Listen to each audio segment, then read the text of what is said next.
Guillermo del Rivero es el coordinador de asuntos jurídicos del gobierno del estado y esta mañana platico con él. Telereportaje presenta La Entrevista con Emanuel Civilla. La Entrevista. Guillermo, buenos días, ¿cómo estás? Don Emanuel, muy buenos días, qué gusto saludarte a ti, a tu equipo de trabajo y al amplio auditorio de Telereportaje. Bienvenido a Telereportaje, varios temas que abordar esta mañana. El primero, y vamos a contextualizar, la Suprema Corte de Justicia dejó en firme el reducir el número de regidores en los 17 ayuntamientos de Tabasco. Por mayoría de votos, los ministros aprobaron sobreseer las acciones de inconstitucionalidad que promovieron el PRI y el PRD a la reforma a la ley electoral y de partidos políticos, así como a la ley orgánica de los municipios, enviada por el gobernador Adán Augusto López el pasado 27 de mayo y avalada el 6 de junio en el Congreso local. Así es, señor ministro, hay mayoría por sobreseer respecto de todos los preceptos que se venían analizando. El primer resolutivo sería: se sobresee en la presente acción de inconstitucionalidad, y el segundo, publíquese en el Semanario Judicial de la Federación. ¿Están de acuerdo en que ese sería el resultado y el resolutivo? En votación económica consulto se aprueba, aprobado por unanimidad de votos, y de esta forma queda definitivamente resuelto este asunto. Gracias, secretario. Y es que el proyecto de la ministra Norma Lucía Piña Hernández expuso que los artículos que se estaban impugnando ya habían sido aprobados por la misma Corte en un asunto resuelto el pasado 28 de septiembre, donde dejaron en firme la desaparición de las juntas municipales del IEPC. Por lo tanto, propuso sobreseer el asunto que se discutió este martes. En sesión de 28 de septiembre de este año, en la acción de inconstitucionalidad 157/2020 y acumuladas, se resolvió una reforma el 16 de agosto de 2020 y se reformaron diversos artículos. Entre los artículos reformados por ese decreto se encuentran precisamente los artículos 14, 24 y 26, fracciones primera y segunda. Quiero consultar al Pleno si, dado el precedente, se establecería en esos términos el sobreseer por cesación de efectos, incluyendo todas las normas reclamadas, así como el segundo y tercero transitorio, porque todo va en relación, se impugna en función de un sistema normativo. Cabe recordar que ahora las alcaldías tendrán 5 y ya no 14 regidores, por lo que se eliminarán un total de 135 representantes populares. En ese sentido, el gobernador Adán Augusto López celebró la decisión de la Corte, asegurando que la reforma que promovió aplicará en este proceso electoral. Tabasco, a la vanguardia de la Cuarta Transformación, escribió en su cuenta de Twitter: pues este es una resolución que pues se tenía la oposición, la esperanza de que la Corte la tumbara para que continuaran el número de regidores a como se tiene en estos momentos. Este resolutivo es un resolutivo histórico, Guillermo. Es correcto, don Emanuel. Mira, te pongo en el contexto general de cómo se llevó a efecto esta reforma. El año pasado, si no me equivoco, entre el mes de marzo y abril, el gobernador del estado presentó una iniciativa de reforma constitucional donde reformaba el artículo 64, el cual establecía un criterio poblacional para la integración de los ayuntamientos, de los cuerpos edilicios, donde de acuerdo a la población se establecía el número de síndicos, ¿no? Entonces, con esa reforma el gobernador que presentó y que fue aprobada y llevó todo el proceso legislativo constitucional, que incluso tiene que ser aprobada por la mayoría de los cabildos, pues se eliminó este criterio poblacional. Eso mandató incluso hacer unas reformas, obviamente, a la ley orgánica de los municipios y a la ley electoral y de partidos políticos. Posterior a eso fue que el gobernador presenta una segunda reforma, donde se estableció ya que los ayuntamientos iban a quedar conformados por 5 integrantes: el presidente municipal, el síndico, un regidor de mayoría relativa y 2 de representación proporcional, que son los que conocemos como pluris, ¿no? De los argumentos que la oposición ha puesto sobre la mesa es eso, justamente la falta de representatividad al interior del Cabildo. Bueno, te me adelantas un poquito porque le iba a tocar, pero te respondo, Emanuel. Fíjate, por ejemplo, si no me equivoco, el Ayuntamiento de Centro, vamos a ponerlo de ejemplo, tiene un total de 14 regidores. De los 14 regidores que tiene el Ayuntamiento de Centro, 3 son de representación proporcional. Únicamente 3 son de representación proporcional, ¿ok? Ahorita van a tener 2, que equivale a un 60-40%. Y anteriormente, a como está todavía hoy, equivale a un 80-20%.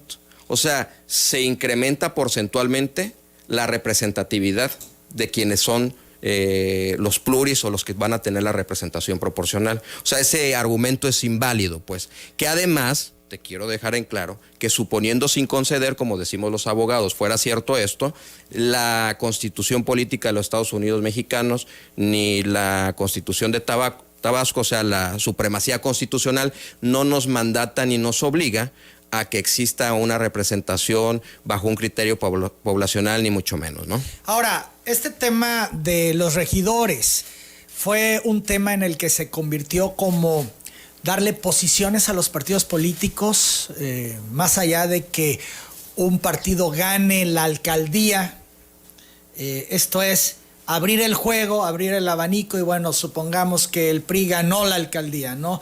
Que Morena, PRD, PAN tengan regidores de esos colores al interior del Cabildo para pues tener de alguna manera representatividad. Es que los van a seguir teniendo. Por eso son los 2 regidores que va a haber por representación proporcional. O sea, no van a dejar de acceder los partidos políticos que no resulten ganadores a los ayuntamientos. Eso es importante dejarlo claro. Y mira, también decirte algo. Esta reforma que, bueno, ya quedó en firme con la resolución de la Corte el día de ayer, pues... es definitiva. Sí, ya es definitiva. Ya no tienen otra alternativa. No, ya no hay otra. ¿A dónde acudir estas fuerzas políticas? Esto lo tienen que acatar, les guste o no. Es correcto, Emanuel. Ya el máximo tribunal constitucional se pronunció ayer al respecto, sobreseyendo la acción que presentaron. En consecuencia, pues ya no tendrían ellos otro medio, digamos, para impugnar, ¿no? Ahora, yo te decía, mira, el presidente Andrés Manuel López Obrador, el gobernador Adán Augusto López Hernández, conocen y entienden perfectamente que cuando entraron en funciones teníamos un régimen totalmente podrido. Esa es la realidad. Y dos de las características del régimen podrido, ¿cuáles son? La corrupción y el despilfarro de los recursos públicos. Y es por eso que nosotros hemos trabajado en lograr la tan anhelada cuarta transformación, y voy a hablar de aquí en Tabasco, con el mando del gobernador Adán Augusto López Hernández.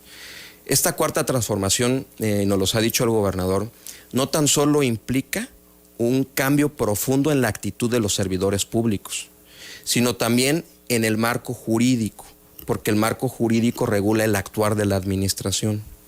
Y aquí, a año 9 meses, yo sí me atrevo a decir que el gobernador Adán Augusto López Hernández ha logrado reformas sumamente importantes con un enorme valor para el destino de Tabasco. Y creo que ayer ya con la resolución de la Corte se va a marcar un parteaguas para otras entidades. Por ejemplo, yo te diría que Chihuahua ya está proponiendo lo mismo. Creo que ellos sí que dejan todavía el criterio poblacional. No conozco bien la reforma, pero sé que llevan el mismo camino de la reducción de regidores. Y seguramente esto es algo que van a ir entendiendo todas las entidades federativas y va a ir... ¿Tú crees que va a ser la tendencia nacional? Yo creo que sí, Emanuel. Si los políticos escuchan a las y los ciudadanos, como lo hizo el gobernador en Tabasco, tiene que ser así. Mira, yo te voy a comentar una, no sé si anécdota, pero en una ocasión el gobernador, siendo dirigente estatal de Morena, me invitó a un recorrido. fuimos a algunos municipios, 3, 4 municipios. Y bueno, ahí se reunía con la base del partido político que dirigía el gobernador y también platicaba con los habitantes de dichos municipios. Y una queja recurrente, Manuel, era el tema de los regidores, porque resulta que para hacer un trámite, por decirte un ejemplo, que querían sacar un permiso porque estaban haciendo una remodelación en su casa, pues le decían a los de obras, es que tienes que pasar con el regidor tal, y luego ese regidor, oye, pero también tienes que ir a ver al regidor tal. Ya te imaginarás para qué tenían que ir a ver a los regidores, me explico. Entonces, no solamente es una cuestión de austeridad en cuanto al salario que perciben los regidores. Esto es, el alcance es más allá de lo económico. Así es, el alcance es mucho más allá de lo económico, que tiene que ver con un tema tanto de corrupción como de eficiencia. Y lo había platicado el gobernador aquí en tu cabina, incluso con un tema de gobernabilidad. Son las 8 de la mañana, 44 minutos. Esta ley aplica para las elecciones del 2021. Así es. Habrá Manuel. 5 regidores solamente. Así es, habrá 5 regidores solamente. Son las 8 de la mañana, 45 minutos. Vamos a hacer la pausa. Regresamos, seguimos platicando con Guillermo del Rivero. Seguimos platicando con el abogado del Estado, Guillermo del Rivero, las 8 de la mañana, 48 minutos, para tener más claro el impacto económico de esta ley y lo que ayer resolvió la Corte. ¿Cuáles son los números? ¿De cuánto será el ahorro, Guillermo?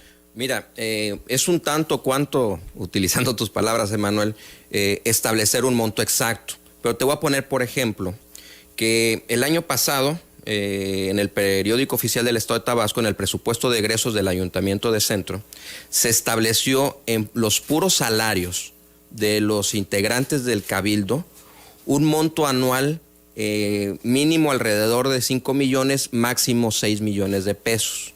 Balancán, un monto anual mínimo de 1.600.000 y un máximo de 8 millones. Si nos fuéramos sobre una media, con los 17 municipios, sumado a que luego a los regidores les otorgan un equipo de trabajo, como puede ser un secretario o secretaria particular, un asistente, un asesor, chofer, etcétera. Yo me atrevo a decirte que el impacto anual del ahorro por la reforma que presentó el gobernador es de 100 millones de pesos anuales. 100 millones. 100 millones, sí. 8 de la mañana, 49 minutos. Pues es un ahorro importante el que se tendría por esta ley que ya será vigente a partir del próximo proceso electoral, que ya arrancó el domingo pasado. Son las 8 de la mañana con 49 minutos. También este tema de los regidores, y al tener tantos, era una manera de negociación de los partidos, ¿no? Con sus propios candidatos, con sus propios militantes. Bueno, no te puedo hacer candidato a diputado, pero entras como regidor. En fin, era una moneda de cambio, y eso también se acaba. Así es, sí, o más que acabarse, se les va a limitar muchísimo, ¿no? Yo te decía que hacia el interior ya como en funciones, las cosas que sucedían, también les pega en ese sentido. No se necesitan tantos regidores para que opere un ayuntamiento, porque eso te pueden decir, están comisionados en algunas cosas y demás, se supone que deben de ayudar a la administración municipal. Al tener una reducción significativa de 14 a 5, por ejemplo, yo con todo ¿no le pega a la operatividad del municipio? Yo con todo respeto a los actuales regidores, pues yo creo que no, Emanuel, porque pues de qué sirve tener, aparte de regidores, un secretario del ayuntamiento, un director de atención ciudadana, un director de obras públicas, en fin, sí me explico, o sea, sí es importante que exista este cuerpo edilicio, el cabildo, pero no tiene por qué ser con tantas personas, ¿no? Las 8 de la mañana, 51 minutos. Este es un tema, el de los regidores, que ayer pues ya finalmente resuelve la Corte y bueno, pues ya no hay vuelta de hoja, se tiene que mantener a como lo han determinado. El otro tema tiene que ver con la desaparición de los consejos electorales municipales. Hace unos días estuvieron aquí en cabina las diputadas Ingrid Rosas y Katia Ornelas, y ellas argumentan que ven el proceso electoral en riesgo tras la desaparición de estos consejos. Vamos a recordar el momento. El argumento de ellos, y insisto, es en razón de la austeridad, pero nosotros en Tabasco conocemos las condiciones, Emanuel.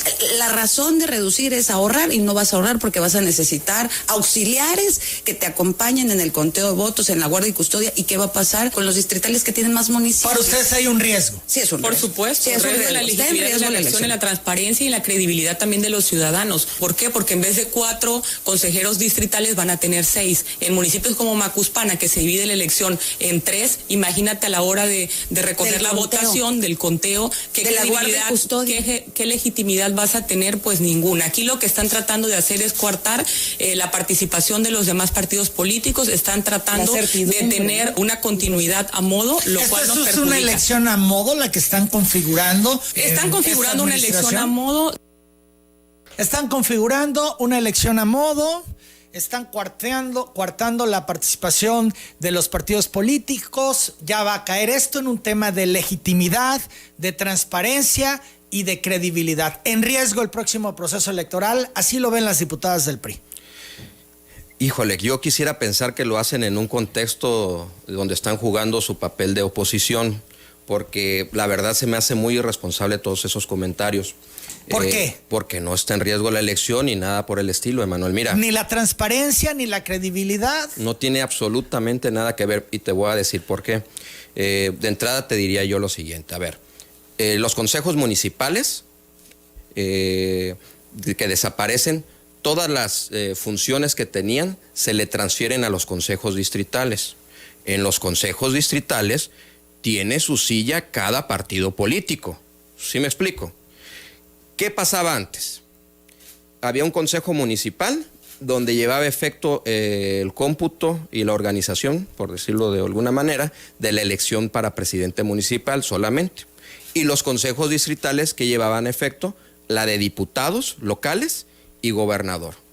Ahora el consejo distrital va a llevar la de los 3. Yo te diría, se puso en riesgo la elección federal, por ejemplo, cuando aquí hay 6 consejos distritales federales. Llevaron en efecto la elección de diputado federal, senador y presidente de la República. Pero es mucho menos gente la que interviene. ¿Cómo que es menos gente? Al desaparecer estos consejos municipales y pasarlos al consejo distrital, bueno, pues hay toda la gente que participaba en el municipal, pues ya no va a participar. Así es, pues es que se trata de hacer más y mejor las cosas con menos. Pero justamente ahí es a donde estas personas decían, la oposición, distintas voces, con menos gente, pues se pone en riesgo, ¿no? Mira, Emanuel, te lo voy a poner muy fácil. ¿Tendrán la capacidad, perdón, abogado, para poder hacer frente a lo que se requiere para hacer un trabajo con transparencia, legítimo, sin generar suspicacias?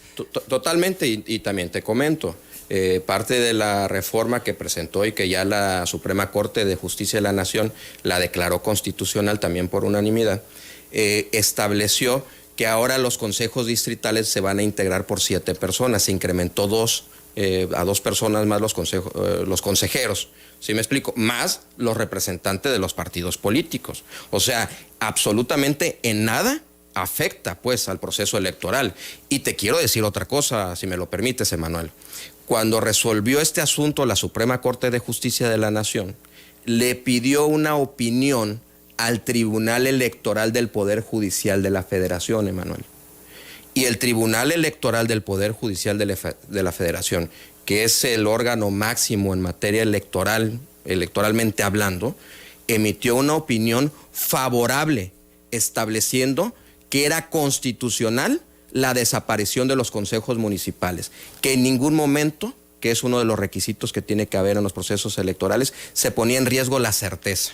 Entonces, no coincido en lo absoluto con los argumentos que ha dicho la oposición y que los escuché desde que presentó la reforma el gobernador. Hablaban, se va a perder la cadena de custodia y que la ingobernabilidad, todo una faramalla de escándalo. Pues bueno. Y no es cierto. Pues claro que no es cierto. cierto. No va a pasar eso. Por supuesto que no va a pasar. En verdad, Emanuel. el gobierno de Morena en Tabasco no está buscando una elección a modo para lograr la continuidad en el 2021 en los ayuntamientos y en el Congreso. Para nada, Emanuel, y al contrario. Mira, yo te voy a poner ejemplos de por qué no. Porque ahora sí que También, como decimos los abogados, a las pruebas me remito. Con independencia de que las máximas autoridades jurisdiccionales ya declararon la constitucionalidad de esto, los actuales gobiernos, tanto el federal como el estatal, están actuando muy distinto. Dos ejemplos te pongo. El presidente Andrés Manuel López Obrador, quien es titular del Poder Ejecutivo Federal, envió una iniciativa de reforma constitucional donde estableció el año pasado que la condicionante de entrega de programas sociales se convertía ya, a cambio de votos o de beneficios electorales, se convertía ya en lo que conocemos como delito grave, o sea que merece prisión preventiva oficiosa. Pues él es quien tiene a cargo eso porque es el presidente, ¿sí me explico? Imagínate lo que nos hubiéramos ahorrado en el país cuando los de antes, el régimen podrido, traficaba con la pobreza de la gente. Eso ahorita, por mandato constitucional ya, gracias a la reforma de Andrés Manuel López Obrador, es delito grave. Y un segundo ejemplo, Emanuel, ya estableció tanto el presidente Andrés Manuel como el gobernador Adán Augusto López Hernández que todos los servidores públicos que tengan aspiraciones tienen hasta el 31 de octubre para separarse del cargo. Yo recuerdo, por ejemplo, en el 2018, cómo vi en redes sociales, en las fotos que subían, un desfile de servidores públicos de la anterior administración que seguían en funciones anotándose para ser precandidatos. ¿O ya se les olvidó? Eso ya no va a suceder. Ahora los están acusando a ustedes, al gobierno en Tabasco, que hay funcionarios de primer nivel, secretario, promocionándose, pues haciendo campaña. Pues es mentira y es totalmente falso. Y insisto, su plazo para los que aspiran será el 31 de octubre, porque ya lo dijo el gobernador en el caso de la entidad federativa Tabasco y Andrés Manuel López Obrador en el caso federal. ¿Tú has reiterado? Y es una cuestión no legal, es una cuestión moral. Es algo que no tuvo los anteriores regímenes. Claro, porque los obliga 3 meses antes del proceso electoral, ¿no? Así de la jornada. Yo te decía ahorita, yo recuerdo perfecto en 2018, en enero, febrero, secretarios de gabinete, funcionarios municipales, era una fiesta para ellos y yo los veía y yo decía, oye, o sea, efectivamente no es ilegal, pero si esto, o sea, a mí en lo personal se me hacía totalmente inmoral y bueno, y coincide ahorita con lo que el gobernador está aquí aplicando, ¿no? Tú has dicho que no te interesa participar en el proceso del 2021, pero la oposición te ubica, te ven, te dicen, Guillermo va. No, pues yo como lo comenté en su momento, yo creo que es el momento de Tabasco, lo estamos viendo, digo, a pesar de las grandes adversidades por las que estamos enfrentando, tenemos un gobernador, y perdón que lo diga yo, porque bueno, pues soy funcionario de él y todos van a decir, bueno, porque eres funcionario de él, pero por el cual tenemos que sentirnos orgullosos, Emanuel. Mira lo que pasó con el tema ahorita de Comisión Federal de Electricidad.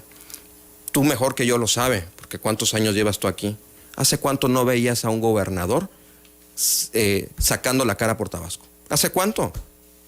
No lo puedes decir porque ni memoria tenemos de lo mismo. A pesar de la excelente relación que existe entre Andrés Manuel López Obrador y Adán Augusto López Hernández, eso no limita al gobernador a que si algún funcionario del gobierno federal le esté fallando a los tabasqueños, vaya de la cara el gobernador por los tabasqueños, porque para él la prioridad es Tabasco. Bien, pero no me contestaste. Entonces, ¿te vas el 31 de octubre? ¿Tienes aspiraciones? Fíjate que hoy yo me estoy concentrado al 100% en mi trabajo por obvias razones. Vaya, no hay aspiración para el 21. Vamos a seguir en mis funciones, insisto, trabajando al 100%. No lo he decidido, será una decisión, porque tampoco tengo que pensarlo con tanta anticipación. O sea, ¿no? Son las 9 de la mañana, 1 minuto. Entonces, hay que esperar unos días más. Sí. Así. Pero no descartas que pudieras tomar la decisión de participar. Pues yo insisto que hoy estoy concentrado en mi trabajo. Pero pues ya es cuenta regresiva. Estamos a 7 de octubre. A lo mejor en las próximas semanas, pues, o sea, pero yo la verdad me veo, mira, también te lo voy a decir muy claramente porque... Es que te ubican que irías por una candidatura a diputado local. Mira, te lo voy a decir porque tampoco me gusta ese choro de que luego los políticos de la antigua siempre nos decían, ¿no? Soy morenista, soy funcionario del gobernador Adán Augusto López Hernández. Si me ubican de alguna manera, que me ubiquen como adancista, y yo quiero seguir trabajando a favor de Tabasco, a favor del gobernador Adán Augusto López Hernández, desde la trinchera que sea. Bien, entonces, ¿lo estás pensando? ¿Lo dejamos así en el estatus? Pues es que, insisto, yo te puedo asegurar que hoy estoy concentrado 100% en mi trabajo. Pero tienes que ir tomando una decisión. Por eso, ahorita no lo estoy pensando. Que es una decisión de vida y que implicaría que dejaras tu posición de consejero, de coordinador jurídico del gobierno. Por en las próximas semanas lo haré. Pues insisto, así como que muchas semanas enfrente no tienes, porque hay un plazo que termina en octubre. Ahí, mira, yo también te diría, insisto, soy adancista y va a depender mucho de lo que, si se presta la oportunidad, yo platicaría con el gobernador Adán Augusto, pero insisto, la verdad es que yo estoy concentrado en mi trabajo. Las 9 de la mañana, 2 minutos, vamos a hacer la pausa, hay muchos otros temas que platicar con el abogado del Estado.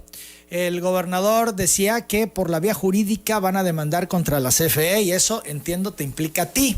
Y también la diputada Ingrid Rosas, que habla de la situación de su esposo y el papel del jurídico del gobierno.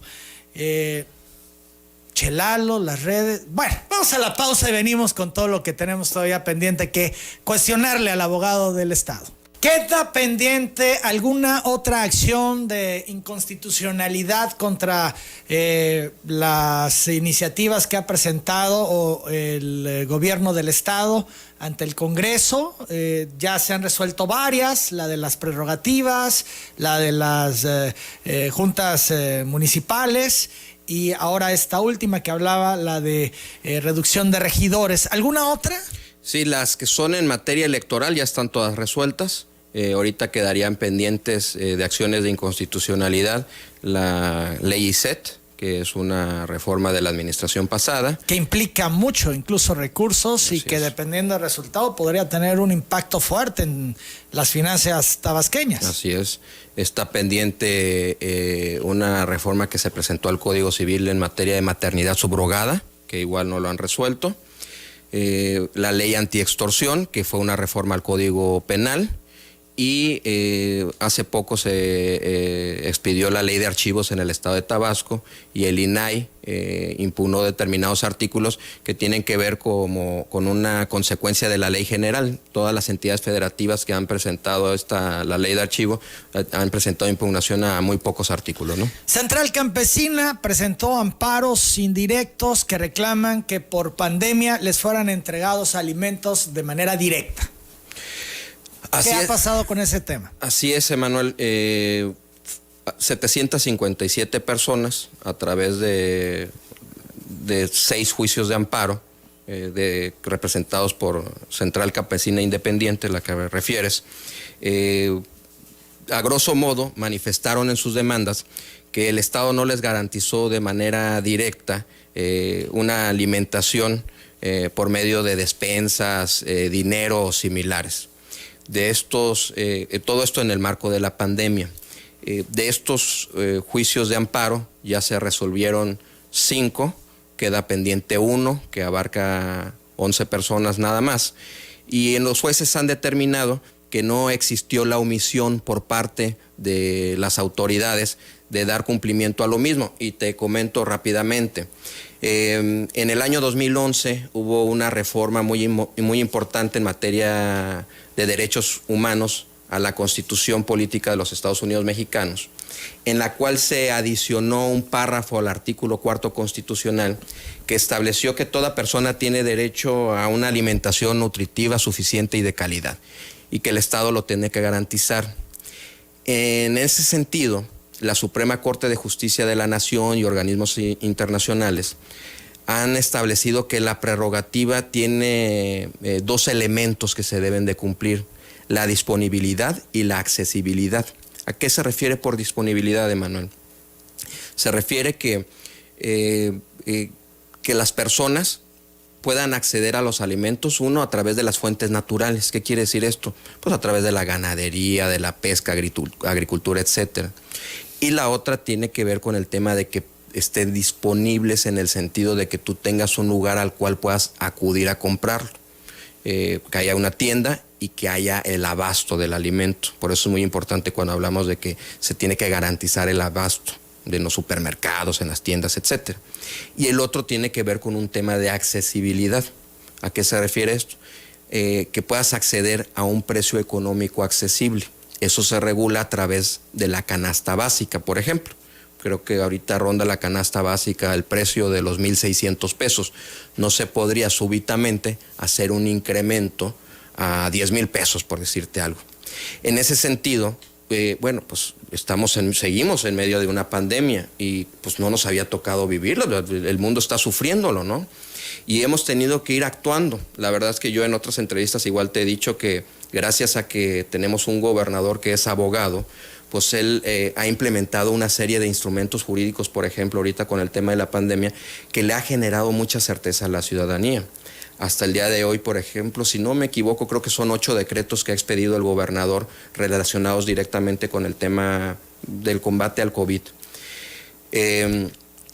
La verdad es que, bueno, está mal que haga yo la comparación, pero muchas otras entidades federativas, en lugar de actuarlo mediante un instrumento legal, lo han hecho a través de comunicados, de ruedas de prensa, etcétera, pero pues eso no le genera certidumbre a la ciudadanía. Y ahora, ¿qué hizo el gobierno del estado con este tema, por ejemplo? No solamente ha sido la atención, que bueno, obviamente ha sido lo primordial para el tema de atender a los enfermos y la prevención, sino que, bueno, todo esto ha desatado algunos actos que tenemos que cuidar. En el decreto, si no me equivoco, del 1 de abril que expide el gobernador, él da cumplimiento en 2 de sus numerales a estos 2 elementos que yo te decía de disponibilidad y accesibilidad, porque en uno de los artículos estableció que como actividad esencial no debía parar la producción ni la venta de los alimentos. Y en otro artículo prohibió tajantemente el alza de los precios, que tiene que ver con la accesibilidad. Entonces, en ese sentido, el gobierno del estado, el gobernador, ha sido muy responsable. Y por eso la resolución. Tiene que ver con eso, ¿no? Dices que queda uno pendiente. ¿Por qué no se resolvieron todos? No, porque son 6 juicios de amparo y van resolviendo de conforme. Ahora, en cuanto a este pendiente, se espera que sea en el mismo sentido que se resolvieron los otros. Yo no vería por qué tendría que ser diferente, ¿no? Las 9 de la mañana, 12 minutos. Otro tema, el gobernador del estado nos decía el lunes que por la vía jurídica procederán contra la CFE para demandar responsabilidad patrimonial del estado por los daños que se han generado, manejo de presas, inundaciones en Nacajuca, en Cunduacán, en Jalpa, en el municipio de Centro. ¿Tú tienes que ver en esta parte? Mira, yo te pediría ahí sí que ha sido un tema que trae el gobernador, personalmente el gobernador lo está atendiendo. Si toma la decisión el gobernador, bueno, como Coordinación General de Asuntos Jurídicos, pues tenemos la representación legal de la administración pública. Seguramente nos tendríamos que involucrar, pero insisto, es un tema del gobernador, él directamente... Hasta el momento no te ha dicho, vamos a instrumentar ya la demanda. No, hasta este momento no. Son las 9 de la mañana, 13 minutos. ¿Es viable si en un momento dado determina proceder? Sí, claro, el gobernador lo dejó muy claro en el exhorto que envió al director de Comisión Federal de Electricidad. Hay una ley federal que tienen que cumplir y la misma establece incluso el pago de indemnizaciones a los entes públicos federales. Entonces, claro. ¿Y este no es un asunto que llevaría muchos años como hemos visto otros? Bueno, yo también ahí... Siempre he dicho que tenemos que ser respetuosos de los tiempos que nos va marcando los tribunales en este caso, ¿no? No te podría yo decir si se va a llevar 6 meses, 1 año, 2 años, o sea... ¿O más? O más, así es. Son las 9 de la mañana, 14 minutos. Vamos a la pausa. Al regresar, seguimos platicando con Guillermo del Rivero. Ingrid Rosas habla sobre la situación de su esposo y el papel que ha jugado el abogado del estado. Volvemos. Ingrid Rosas, la diputada del PRI, estuvo aquí en cabina conmigo platicando y habla de la situación de su esposo Héctor Raúl Pascasio. Recordarán el tema, hace algunos meses se ventiló y también menciona el papel que ha jugado el jurídico del estado, Guillermo del Rivero. y quiero dejar muy claro también por el proceso que él ha estado viviendo y que es un proceso que no se ha podido demostrar, y te voy a repetir las palabras que le dije al gobernador del estado el día que fue al Congreso. Si Héctor Raúl Cabrera cometió algún ilícito, renuncio a la diputación local, porque somos ese tipo de gente transparente, de palabra, congruente y echados para adelante. Pero si no, quiero que renuncie el coordinador de asuntos jurídicos por haber violado la presunción de inocencia y por haberse adelantado a un proceso que no le correspondía a él, ni como vocero del estado, ni como fiscal, porque hay figuras importantes en Tabasco que hay que respetar, y sobre todo también porque no se pudo haber pasado una universidad de noche, sino hay que respetar cada uno de los procesos que hay en este sistema que tenemos en Tabasco. Héctor Raúl tiene una vida independiente política, la mía, cada quien desde su trinchera, cada quien con su capital político importante, y bueno, cuando Pero guste... se veía bien que cuando los esposos ocuparan Cuando dos gustes posiciones. invitarlo a tu programa, con gusto él te hablará de su trayectoria política, que es muy independiente. ¿Qué le dices a la diputada? No, absolutamente nada. Como recordarán, la denuncia fue presentada, es un tema que está en la Fiscalía. ¿Sigue vigente? No se ha resuelto. La Fiscalía lo está investigando. Sigue investigando este asunto donde se señala a Raúl Cabrera. Así es. ¿Y sabes de los tiempos cuándo se podría tener una resolución? Ahí sí, para que veas, sí tengo que ser sumamente cauteloso. No vaya yo a entorpecer. ¿No está en la congeladora? Yo quiero pensar que no, y es un tema de Fiscalía, y ahí sí tendrá que responder la Fiscalía. Son las 9 de la mañana con 18 minutos. Te acusan que estás en campaña. No, pues es Distintos falso. actores, ¿no? Tu actividad en redes, por ejemplo, dicen denota que tiene un interés político detrás. Mira, ya ves del extrañamiento que hubo, ¿no? De la diputada Soraya Pérez al gobernador por tu participación y que te estás extralimitando, han dicho otros legisladores, en fin. Mira, me gusta la política, pero la buena política, como dicen, ¿no? Había una definición de un filósofo italiano, Antonio Grasmi, si no me equivoco, que decía, hay que hacer política, o hacer política significa actuar para transformar el mundo. Esa creo que es la válida y es la que hacemos todos los días la mayoría de los seres humanos. Tú aquí en cabina, pues yo lo veo, o sea, ahora sí que el enfoque social que le da Telereportaje a tu programa, en el programa, es importantísimo para las y los tabasqueños, y eso es hacer política positiva, ¿no? Ahora, en el tema que les molesta mucho, yo te lo decía en una llamada telefónica que tuve aquí en tu programa, que pues es parte de la libertad de expresión y que también tiene... ¿No te estás extralimitando como abogado del gobierno a emitir señalamientos, puntualizaciones, pero con personajes de oposición y con carga tal vez política? Pues a ver, depende. A ver, vámonos a casos concretos si quieres. Por ejemplo, en el tema del extrañamiento de la diputada Soraya Pérez, la cual preciso no la conozco. O sea, no es, obviamente no tengo absolutamente nada en contra de ella, ni mucho menos. Pero decirte, fue en el marco de un tema en el que obviamente yo sí como funcionario estoy involucrado totalmente. ¿Por qué? Porque ella realizó una crítica a una iniciativa que presentó el gobernador, en la cual hacía referencia de que se estaba cobrando un impuesto, lo cual era totalmente falso y que fue reconocido por ella. Entonces yo ahí alcé la voz. Por ejemplo, ella, bueno, ha jugado... Te dicen misógino. No, pues yo te diría que es falso, y te voy a decir por qué, Manuel. Insisto, hay que leer y a las pruebas me remito. ¿Qué es misógino? La definición. Un hombre que siente aberración por la mujer. ¿Cómo puedo ser misógino? Si, por ejemplo, en el plano personal, te puedo decir que llevo casi 14 años casado con mi esposa, a la cual admiro profundamente y amo y respeto.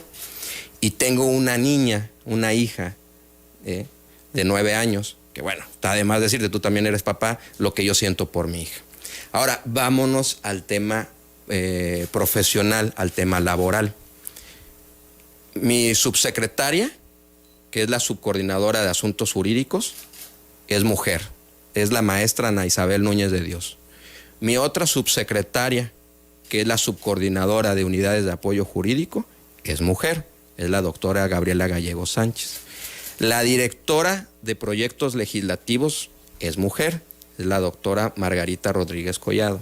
Mi secretaria particular es mujer, que es la licenciada Virginia Sasso. Mi coordinadora de apoyo técnico informático es mujer, que es la licenciada María del Carmen Sánchez Frías. Como una persona que siente aberración por la mujer, va a estar trabajando rodeado de mujeres. ¿Que me lo expliquen? Pues, obviamente no. Sacaron o quisieron sacarlo de contexto totalmente el tema para crear en el imaginario de las personas algo que no corresponde a la realidad. Las 9 de la mañana, 22 minutos. Chelalo. José Eduardo Beltrán escribió en Twitter el 1 de octubre del 2020, cuando el maestro González Pedrero, desde el inicio, se hizo un plan especial contra inundaciones que contemplaba casi todas las alternativas, incluido el dragado permanente frente a Villahermosa y en Frontera. Y aunque hubo encharcamiento, nunca nos inundamos. Publica esto Chelalo y sales tú y dices: usted siempre dando la espalda a Tabasco. Vive en el pasado feliz y amargo presente. Para que no siga en la ignorancia, Presa Peñitas inició operaciones en el 87. Estudia el cambio climático. No se compara las condiciones climáticas de su época a la realidad que hoy vivimos. Luego, Chelalo publica: es lamentable escuchar en un programa de radio a un gobernador sin rumbo, refiriéndose a la entrevista de lunes con Adán Augusto López en Telereportaje. Porque a pesar de saber que Tabasco siempre se ha inundado, se tiró a la hamaca, no hizo nada para prevenir y ahora demanda al presidente de México para sacar dinero. Hay un culpable: la ineptitud y la incapacidad. Y entonces Guillermo del Rivero sale de nueva cuenta y le responde: con independencia de que le urge un curso de redacción, se muestra como el embustero que es. Hace unos días presumía que cuando estuvo en el gobierno, Tabasco solo se encharcaba y ahora afirma que siempre se ha inundado. Estudie la ley, aprenda de competencias de gobierno. Eso le respondes a Chelalo. Y creo que tengo razón. Y luego hay más. Raúl Ojeda publica: en este contexto hay muertos que suponen que en la tragedia pueden revivir. Y tú contestas: con todo respeto, creo que le hablan Chelalo Beltrán. Le explico la frase.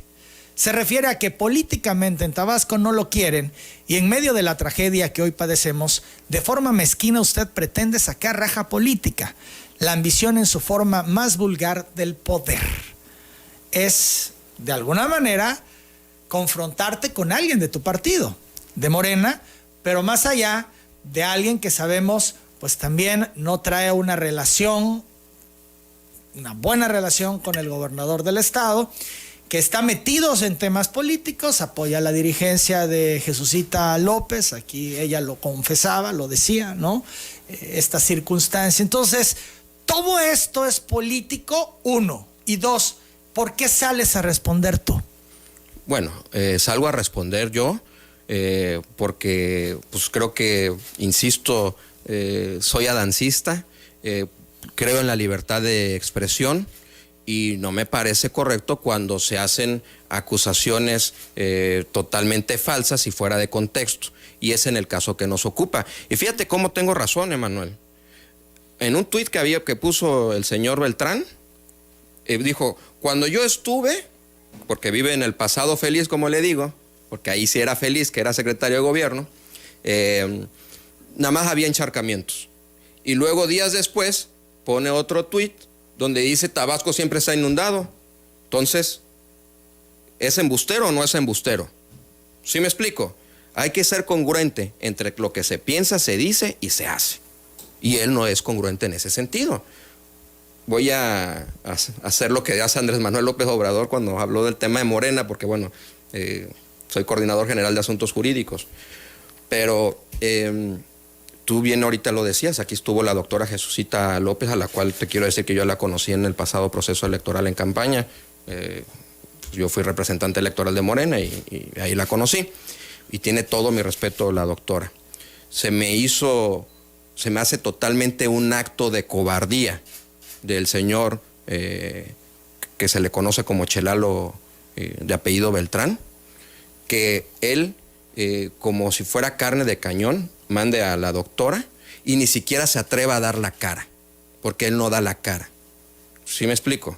Entonces, en ese tipo de circunstancias, situaciones, sí lo veo muy aguerrido en redes sociales, atacando a un gobierno de Morena que tiene totalmente el respaldo aparte del presidente de la República. Creo que eso está más que claro, que lo dijo textualmente ayer el presidente Andrés Manuel López Obrador, y lo ha dicho en otras ocasiones, y aún así tiene una obsesión por Tabasco, pero una obsesión de manera negativa, porque se vale disentir, Emanuel, y siempre yo lo he pensado, que el debate enriquece la democracia, pues.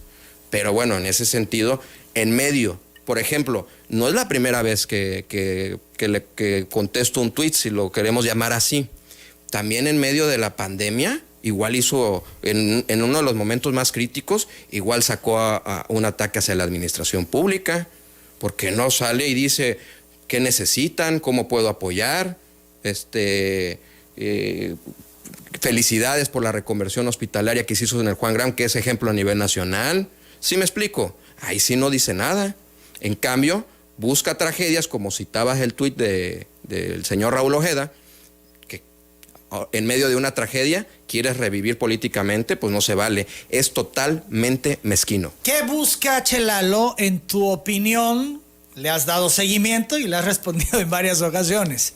¿Qué busca? ¿Qué pretende? Bueno, no sabría yo específicamente ¿El qué control busca. de Morena, de la dirigencia estatal? Pues a lo mejor eso y más, no lo sé, pues, o sea, pero insisto, o sea, si quieren verlo un tema en ese sentido partidista, pues que acudan ante los órganos jurisdiccionales. Lo han hecho y han perdido, pues. Entonces, no se vale que hagan política de la mala, porque eso sí es hacer política de la mala. Guillermo del Rivero seguirá escribiendo, respondiendo, fijando posiciones en sus redes sociales, siendo jurídico de gobierno. Es que mira, también te quiero decir algo, como jurídico de gobierno, yo te lo decía hace un momento, somos la Coordinación de Asuntos Jurídicos, es representante jurídica de toda la administración pública. Nunca habíamos visto un jurídico con estas intervenciones. No teníamos por lo menos registro que entraran a los debates, que hicieran precisiones a legisladores o a personajes de la administración federal. En fin, tú de alguna manera rompes con este modelo de lo que veníamos viendo, pero por eso te han cuestionado y te han dicho se está extralimitando. Bueno, yo te decía que, bueno, cada quien tiene una forma de ser, ¿no? O sea, yo te decía, soy representante jurídico de toda la administración pública y también me tocan muchos temas en los cuales, pues, obviamente estoy enterado. Si yo veo que hacen precisiones fuera de lugar, que quieren engañar a la ciudadanía, yo creo que es conveniente salir a dar la cara. También, si están, a lo mejor, no sé si estoy bien o mal lo que te voy a decir, pero si están atacando con dolo a quien es hoy mi jefe, Adán Augusto López Hernández, se me hace lo más natural que un colaborador de él salga y dé la cara defendiéndolo, ¿no? ¿Tendrían otros que salir y hacer lo mismo que tú haces? No, yo no voy a responder por otros.